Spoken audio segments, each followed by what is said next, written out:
Hello friends, let us now learn about some important points about fractures which occur in children. Okay, if you see fractures that are occurring in children, so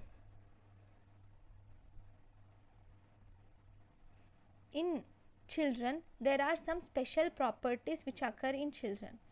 If you see, I am just removing some unnecessary points. Okay, so there are special properties that occur in children. Special properties that occur in children are, the children have increased a thicker periosteum, okay, and they have soft bones. The children have thicker periosteum, they have soft bones, okay, and they have increased resiliency to stress. That means they can easily bend through stress. The bending property is more for stress, and there is also increased potential to remodel, and these children also have shorter healing times, and they have presence of physis also.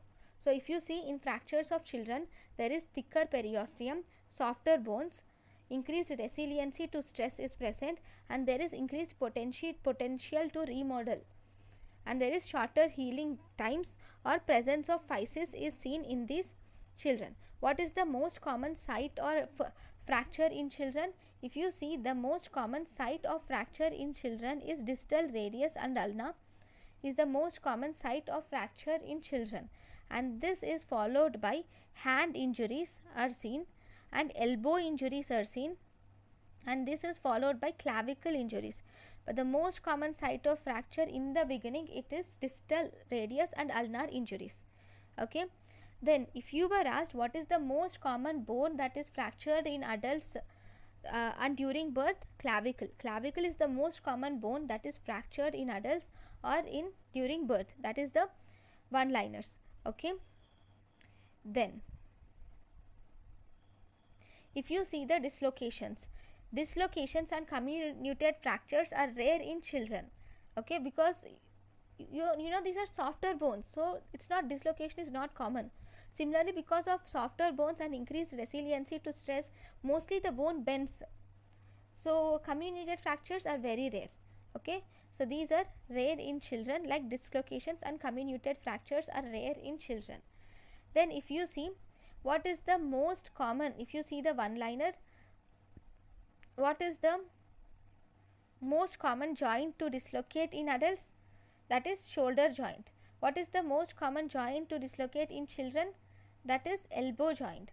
So most common joint to dislocate in adults is shoulder joint.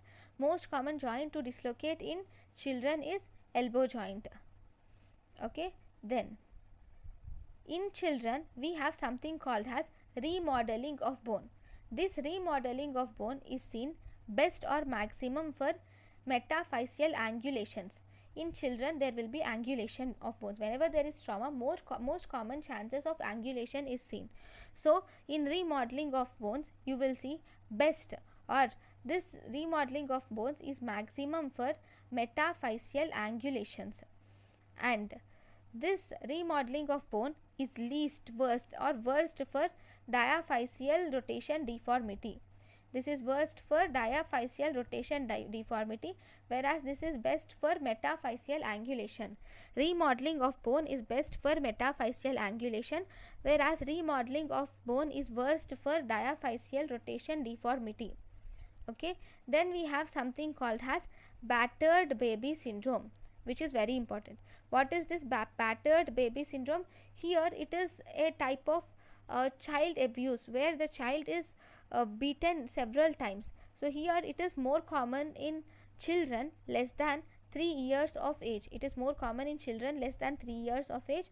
Here there is non-accidental. These are the keywords. See, it should not be accidental. It is non-accidental violence on one or more occasions by a parent or guardian is called as battered baby syndrome. In our words, it is like beating the child occasionally. Okay, that is battered baby syndrome. Then what are you going to see in this battered baby syndrome? The main thing is the history is different. You will have different history, and you will have different examinations. The history and difference, there is a huge difference is seen between the history that the parents give and the examination that you see. One striking feature for this battered baby syndrome is injuries of different ages and in different stages of healing are seen. Here injuries of different stages and different ages of injuries are found. That is one main important. And there is one more important thing, that is here in this there is purposeful delay in seeking medical attention is seen. In this, though there is serious injury, the child may present with chronic subdural hematoma. Okay, even though there is chronic subdural hematoma or fracture of major bone like thigh bone or any major bones, but still they won't seek the medical attention so fast. Okay, they can exhibit the evidence or we can see the fracture of any bone can be said there.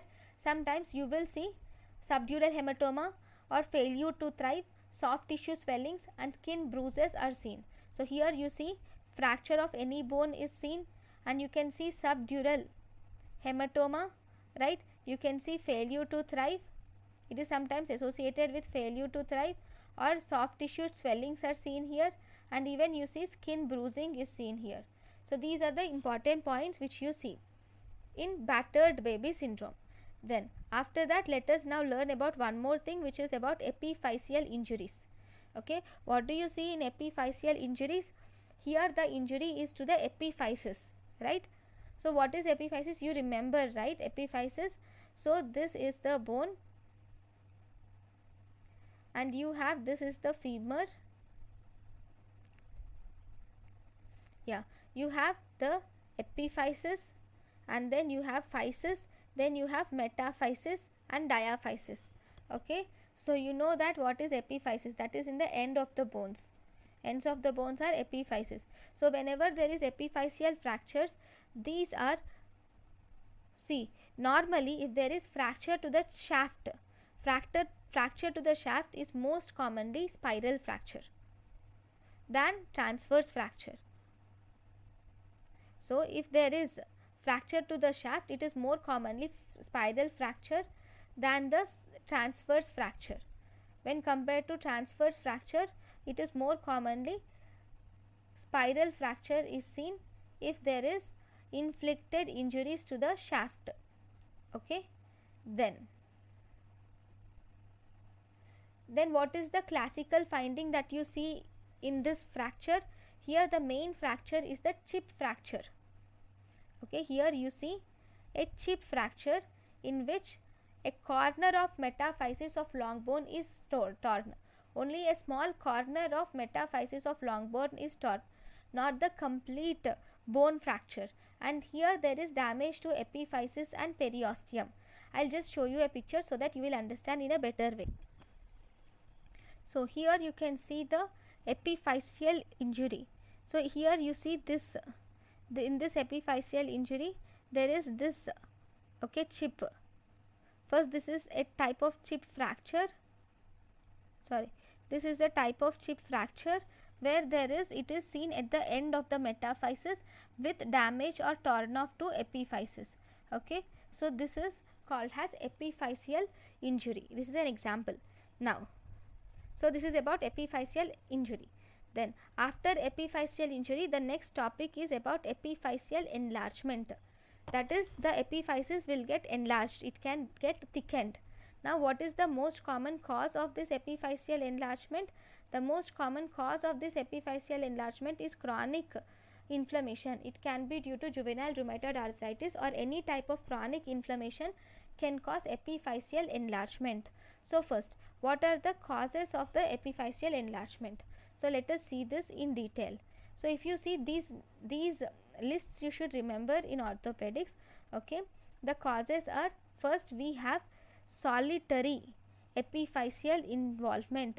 This solitary epiphyseal involvement includes, we have post-inflammatory, that is juvenile rheumatoid arthritis or septic arthritis. Then we have Perthes disease. In the Perthes disease, in repair state, we can have epiphyseal enlargement. Epiphyseal enlargement can be seen in hemophilia. What is hemophilia? In hemophilic arthropathy, you can see this epiphyseal enlargement. Epiphyseal enlargement can also be seen in Turner syndrome or Trevor syndrome, that is dysplasia epiphysealis hemimelia. In this also you see epiphyseal enlargement. Epiphyseal enlargement can be generalized, that is all over the body. This generalized epiphyseal enlargement is seen in hyperthyroidism, endocrinological states like hyperthyroidism, acromegaly where there is increased growth hormone, or cerebral gigantism. It is seen in spondyloepiphyseal dysplasia, rickets, and McCune-Albright syndrome. So these are the causes of enlarged epiphyseal enlargement. So this is about epiphyseal enlargement and epiphyseal injuries and fractures of children. So thank you guys for watching my lecture. Thank you.